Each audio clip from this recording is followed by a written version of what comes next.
News 3 Sports.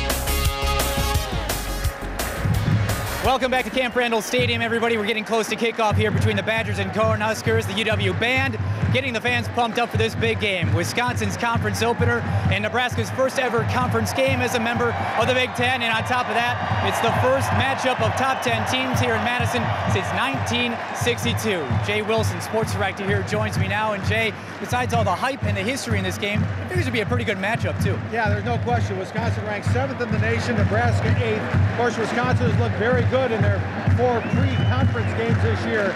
But tonight, it is not UNLV or Oregon State or Northern Illinois. It's Nebraska, and it's the Big Ten.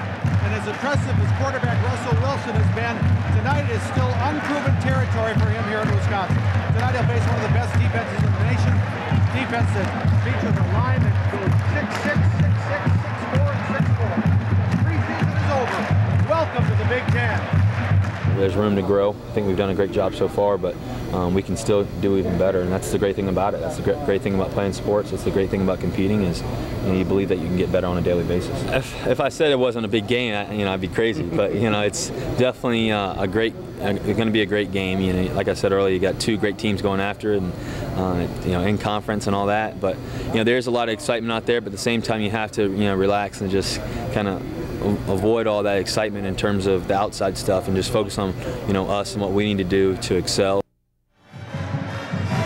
Now we look around the crowd and all the Nebraska fans are supposed to be wearing black tonight. Yeah. I don't think there are going to be 20,000 of them. It looks a lot more red. There may be some of them didn't get the red memo, red-black there, but I think it's going to be a Wisconsin home field advantage. Jay, you've been around Badger football for a long time. Have you ever been around a game with this much anticipation and this kind of atmosphere going into it? Well, I think only 2 come to mind. One, the day Ron Dane broke the all-time rushing record against Iowa in '99, and then last year's game against #1 Ohio State. But this is unique because Nebraska, the first Big Ten game, and the opponents certainly have their representation here. So I think that's going to make it a special night.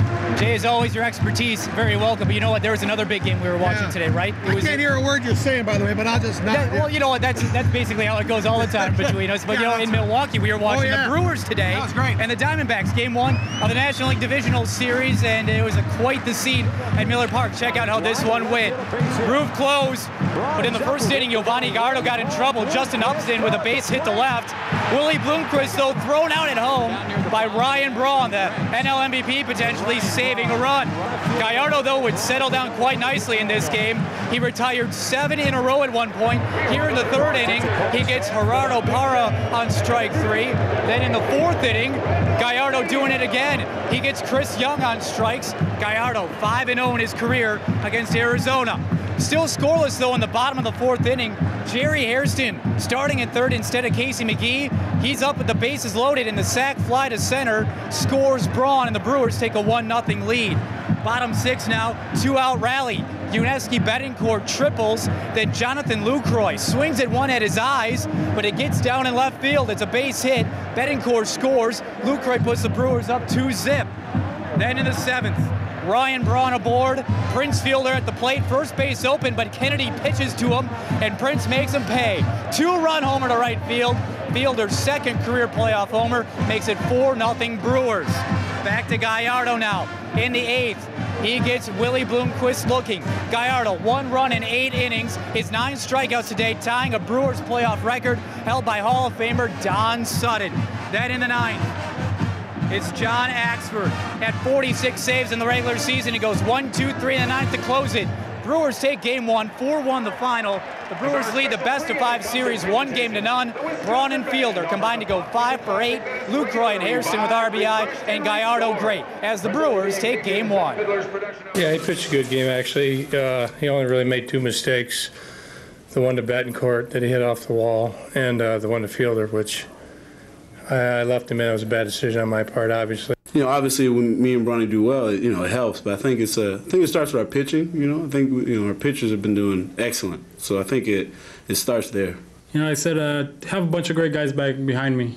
It's just kind of like plays like that. They're in the 1st inning, and after that, I was able to settle in. In 08, it was. I was trying to. I think in my mind, I felt like it was a 1-game playoff every game. Like I felt if we lost, the series is over every time. So today, I was just trying to just like I said, enjoy it, man. And, you know, we got a 5-game series, so just try to play good baseball. It's still baseball in the end.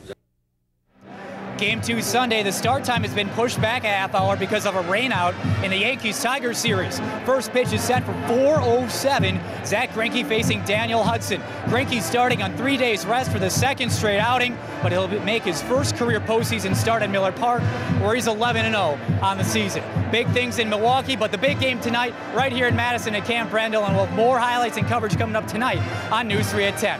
That'll do it for sports right now. Maria and Bob will have more news coming up after the break.